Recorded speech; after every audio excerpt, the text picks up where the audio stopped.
अच्छा, मेरी इस मेन वीडियो का पर्पज़ ये है कि एक तो 2 क्वेश्चंस के मैं आंसर आपको दूँ। एक क्वेश्चन तो ये है कि एलएलसी कौन-सी स्टेट में हमें रजिस्टर करवानी चाहिए, और दूसरा इस बारे में ये बताना था कि एलएलसी क्यों आप लोगों को रजिस्टर करानी चाहिए। कुछ वीडियोज़ मैंने बनाई हैं जो इस वीडियो के साथ मैं अटैच कर दूँगा। उसपे ये क्वेश्चन तो आपको क्लियर हो जाएगा कि एलएलसी कौन-सी स्टेट की बनानी चाहिए, और आगे टैक्स और बाकी चीज़ों के बारे में तो मैं एक्सप्लेन कर दूँगा उसी वीडियो में जो इसके साथ मैं अटैच करूँगा। लेकिन मेन क्वेश्चन जो था कि एलएलसी क्यों बनवानी चाहिए? क्या एलएलसी के बगैर भी काम हम कर सकते हैं कि नहीं कर सकते? उसमें मैं आप लोगों को बताऊँ कि एलएलसी इसलिए चाहिए होती है कि जब आप कोल्ड कॉलिंग करते हैं, तो कॉल्स पे ऐसा नहीं होता कि कॉल्स के दौरान ही एक बंदा आपको कहे, हाँ जी, मैं आपसे डिस्पैच करवा लेता हूँ। वो उसके बाद आपको उसको फ़ॉलो अप करना पड़ता है, आपको उससे अपना कंपनी प्रपोज़ल भेजना पड़ता है। वो कई दफ़ा वो भी डिमांड आपसे कर सकता है कि भई आपकी लीगैलिटी क्या है? आपकी कोई कंपनी है, कोई तारुफ़ है, क्या है? तो उसमें आप इस तरह करते हैं कि उसको एक ईमेल सेंड करते हैं, जो कि मैंने कंपनी प्रपोज़ल वाली एक ईमेल पे पूरी वीडियो भी बनाई हुई है।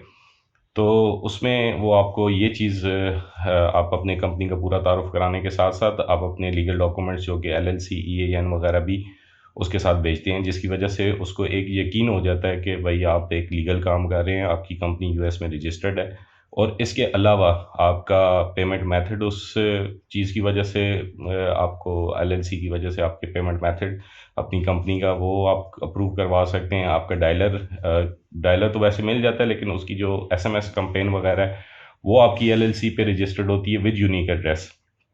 आपकी वेबसाइट भी उसके लिए होना लाज़मी है।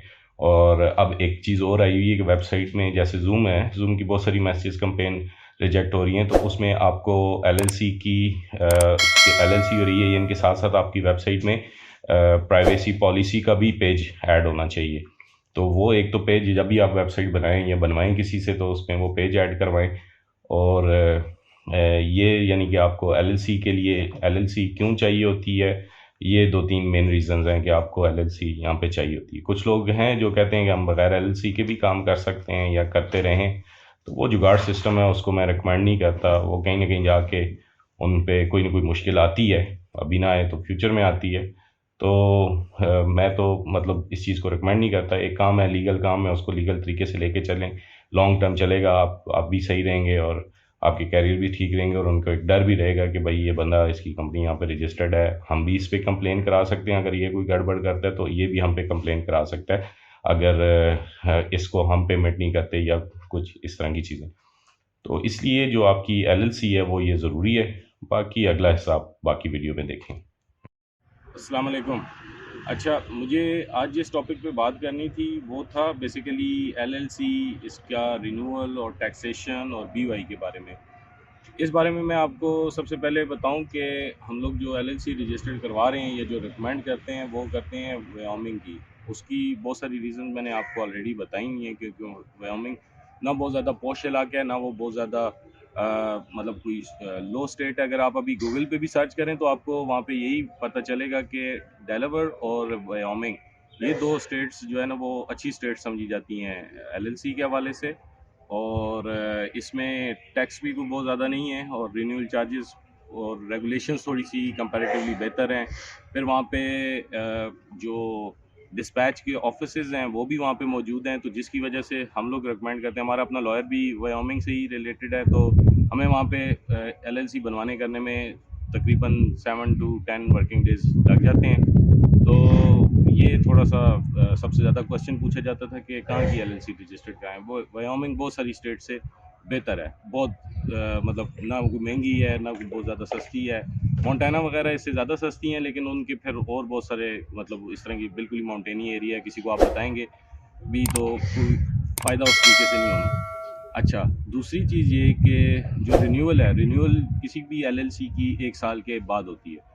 हम लोग जो एलएलसी बनवा करके देते हैं वो विदाउट यूनिक एड्रेस नहीं बना के देते। जो लोग हमें कहते हैं कि विदाउट यूनिक एड्रेस हमें बना दें, कर दें, हम वो बनाते ही नहीं हैं। उसकी रीज़न ये है कि आगे चल के बहुत सारे आपको issues with respect to your address आते हैं। आपने अगर ज़ूम का डायलर बाय करना है, कुछ और चीज़ें करनी है, हर जगह पे वाइज़ का अकाउंट बनाना है, स्ट्राइप का अकाउंट बनाना है, हर जगह पे आपको यूनिक एड्रेस चाहिए।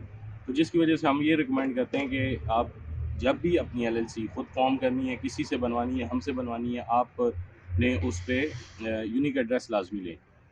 और इसके अलावा इसकी जो रिन्यूअल होती है वो 1 साल के बाद होती है। और जो इसकी टैक्सेशन है, वायोमिंग की 4% टैक्स है, लेकिन आप पहले साल 2 साल तक अपने एक्सपेंडिचर्स को उसमें इतना शो कर देते हैं कि, और जो कि आपके हो भी रहे होते हैं, ऑफिस बनाए होते हैं, सैलरीज और सारा कुछ है, तो आप सिर्फ टैक्स रिटर्न जमा करा रहे होते हैं। टैक्स उसका 4% है। अगर आपका $12,000 से ज़्यादा का रेवेन्यू जनरेट हो चुका हुआ है 1 साल के अंदर, तो फिर आप पे वो टैक्स लागू होता है। अच्छा, अब क्योंकि इस टाइम आपको पता है आज फरवरी चल रहा है, तो फरवरी के बाद से मार्च में हम टैक्सेशन का अमल शुरू कर देते हैं, जो कि 15 अप्रैल से पहले पहले आपने इसको जमा कराना होता है। लेकिन आप लास्ट मोमेंट पे जमा कराते हैं, ज़ाहिर बात है, वो हमारे पास भी रश लगी होती है, आगे दूसरे जहाँ पे आप सबमिट कराते हैं करते हैं तो उसमें भी टाइम लग जाता है। तो रिकमेंडेड ये है कि आप इसको मार्च में अपने प्रोसेस को शुरू कर दें, जो टैक्सेशन वाला है, और रिन्यूअल जिसकी जो एलएलसी जब बनी हुई है, वो उस हिसाब से अपनी एलएलसी को रिन्यूअल भी करा ले।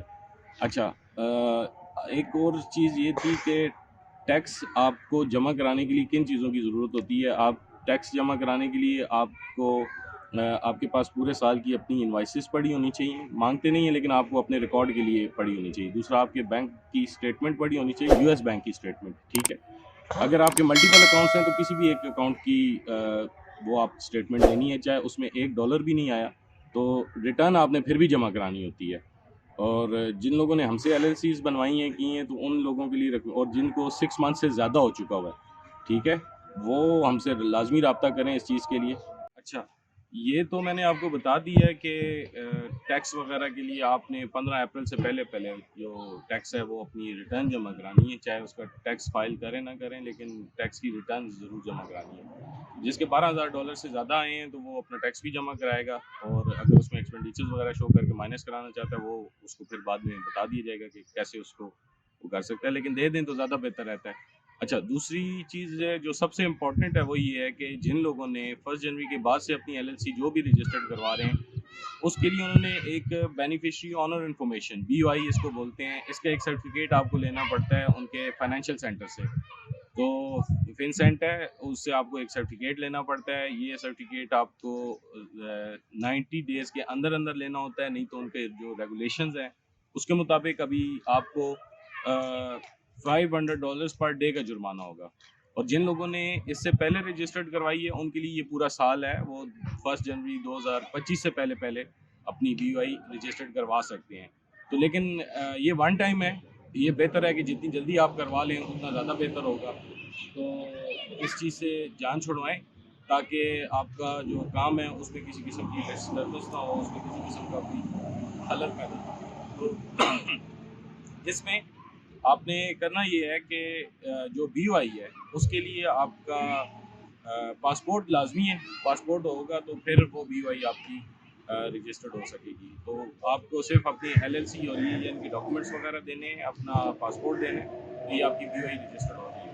तो मैं एक दफ़ा दोबारा समराइज़ करना चाहता हूँ इस सारी चीज़ को, कि जो लोग ने एलएलसी 2024 में रजिस्टर्ड करवा रहे हैं अभी 1 जनवरी के बाद से, यानी उनके लिए 90 डेज़ का टाइम है बीओआई के लिए। और जिन लोगों ने इससे पहले रजिस्टर्ड कराई है, 2023 में जमा कराई है, रजिस्टर्ड कराई है, या 2022 में रजिस्टर्ड करवाई है, उनके लिए 2024 का पूरा साल है, वो कभी भी 2024 में रजिस्टर्ड करवा सकते हैं, ठीक है, लेकिन ये करवाना मस्ट है।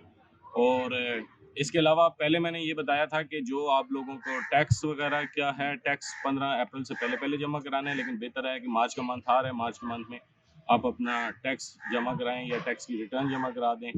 और जो जिसकी रिन्यूअल है वो अपना एलएलसी की रिन्यूअल उस डेट को ही कराएगा, यानी उससे कोई हफ्ता 10 दिन पहले से प्रोसेस शुरू कर दे अपना, जब उसने लास्ट ईयर एलएलसी अपनी फॉर्मुलेट करवाई थी। तो बहुत शुक्रिया और जज़ाकल्लाह। मेरे पास से मैं फैमिली के साथ आया हुआ था बाहर, मैंने सोचा कि एक वीडियो इस टॉपिक पे बना दूं, क्योंकि स्पेशली ऑफिस में दूसरा तीसरा दिन है, ये सोच रहा हूँ कि इस टॉपिक पे वीडियो बनाऊं, लेकिन भूल जाता हूँ, और ये इंपॉर्टेंट वीडियो थी। आपका बहुत शुक्रिया, और इन रूल्स को फॉलो करें, और हैप्पी अर्निंग। Thank you.